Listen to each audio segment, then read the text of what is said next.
Saha jalma batal wudu maka haram.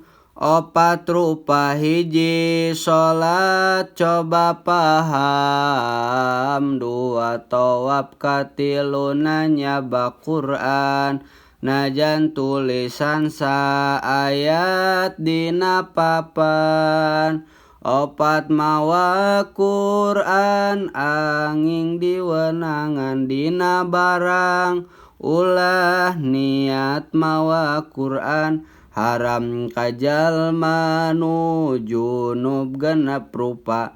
Ari anu opat tadi jangan lupa. 5 cicing di masjid anging dipipir. Genep maca Quran anging niat zikir. Ari paharaman sabab hejeng nipas. 10 genep nu tadi jangan was-was.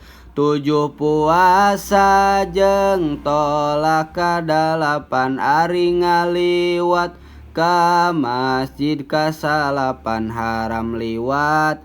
Lamun getisieun ngacret ukur makruh lamun aman urang aret. 10 dialap suka antarana tuur bujalna jan teu aya sawatna. 10 dialap suka antarana tuur bujalna jan teu aya sawatna.